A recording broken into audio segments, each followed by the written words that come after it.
श्री स्वामी समर्थ सर्वांना. मी अश्विनी स्वागत करते तुमचं माझ्या पहिल्या व्हिडिओमध्ये.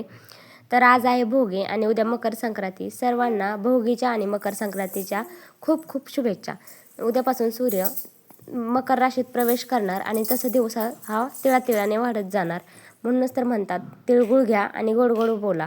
तसंच तुमच्या आयुष्यात सुख, समृद्धी, धन, धान्य, ऐश्वर सगळं हे वाढत जावो आणि तुमचं असलेलं प्रेम आमच्या व्हिडिओवरती वाढत जावो ही स्वामींच्या चरणी प्रार्थना करते आणि आजच्या व्हिडिओला सुरुवात करते. सकाळी 8:30 वाजता होता टिफिन आणि या टिफिनसाठी बनवायची होती भाजी. भोगीची भाजी म्हणजेच खेंगाट भाजी बनवणं शक्य नव्हतं, म्हणून बनवली होती छान अशी मटकीची भाजी. आणि एकीकडे ठेवला होता चहा बनवायला. चहा घेतला आणि त्याच्यानंतर घेतल्या बनवायला ज्वारीच्या भाकरी बनवून छान अशी मटकीची भाजी आणि ज्वारीची भाकरी बनवून टिफिन पॅक करून दिला. त्याच्यानंतर घेतली भोगीची भाजी बनवायलाच म्हणजे खेंगाट भाजी.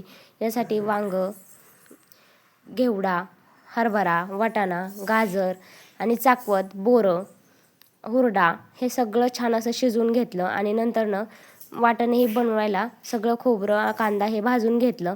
त्याचं वाटण बनवलं आणि एकीकडे भाजी छान वाफवून घेतली. त्याच्यानंतर कढईमध्ये तेल गरम करून वाटण टाकून यामध्ये मसाले टाकून छान असं परतवून घेतलं आणि नंतरनं छान अशी खेंगाट भाजी बनवून घेतली.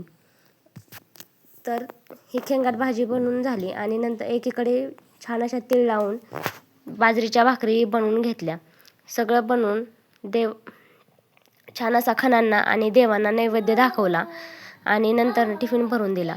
व्हिडिओ आवडला असल्यास लाईक करा, शेअर करा, सबस्क्राईब करा आणि कमेंट करा. तुम्ही कुठून बघताय व्हिडिओ हा नक्कीच सांगा. व्हिडिओ आवडला असल्यास थँक्यू.